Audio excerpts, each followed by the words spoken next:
Welcome back mga idol, Lover Vlog once again. Pero bago tayo magpatuloy, intro lang ng ating channel.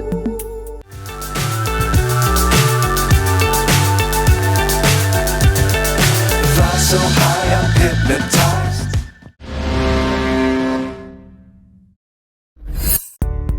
Alright, okay mga idol, lalong-lalo na sa mga gumagamit ng Vivo user dyan. Ayan, sa Vivo na mga cellphone. Ang problema kasi mga idol sa Vivo na unit ay yung kanyang phone storage. Kahit ano pang gawin nating pag-delete mga idol, ganun pa rin, hindi pa rin na babawasan yung kanyang phone storage. Halimbawa mga idol kasi, halimbawa nito, kapag ikaw ay nag-install or nag-download, maya't maya nagpa-pop up yung iManager na kailangan mo na siyang i-clean up. O ngayon kapag nagpunta ka naman dito sa iManager at nag-clean up ka nga, ganun pa rin, hindi pa rin mabawasan yung phone storage. Ayan mga idol, gaya nito, mag-space clean up tayo. Yung mangyari niyan, wala, nakaganito lang siya, nagpapakita lang na nalinis niya nagkaroon siya ng space, pero sa totoo wala talaga. So ang dapat nating gawin mga idol, ito talaga ang the best. Kapag ka ikaw mga idol ay nag-download or nag-install ka ng mga apps before na ngayon ay hindi mo naman ginagamit, so much better na i-uninstall na natin yan. Kasi nga yan yung isa sa mga may mas malaking kinakain na storage or space sa ating mga Vivo unit. So yan talaga mga idol yung makakatulong.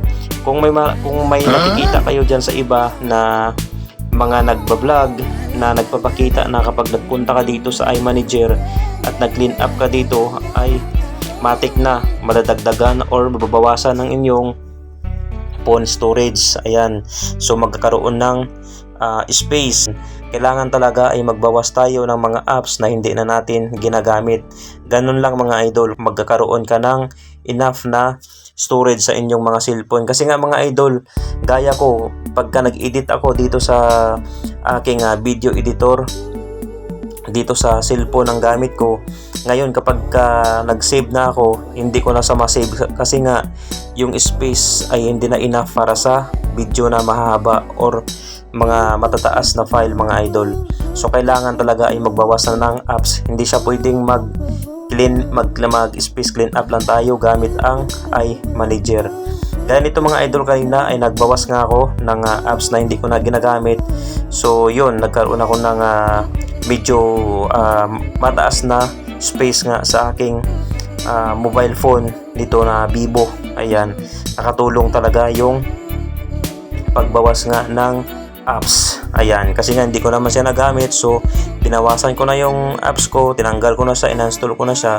So ayan, nagkaroon talaga ng enough na space. Ayan kahit paano, so at least nabawasan talaga siya. Hindi yung maglinis ka lang ng space clean up, wala. So ang iManager, wala yan, nagpa-pop up lang talaga yan every time na kahit mag-delete ka pa ng mga photos or videos na hindi mo ginagamit, wala effect yan. Alright, so dito lang talaga, yun lang talaga ang the best na gagawin natin. I-uninstall na natin yung mga apps na hindi na natin ginagamit. Ayan. So ayan mayroon akong nagamit na 23.1 GB. Ayan. So yun yung use ko. So yung total ng aking storage ay 32 GB. So ayan. Alright, so mga idol, kung nakatulong sa inyong video natin ngayon, hingi naman ako ng konting favor, paki-like, subscribe, and share naman ang aking YouTube channel. Maraming salamat and God bless.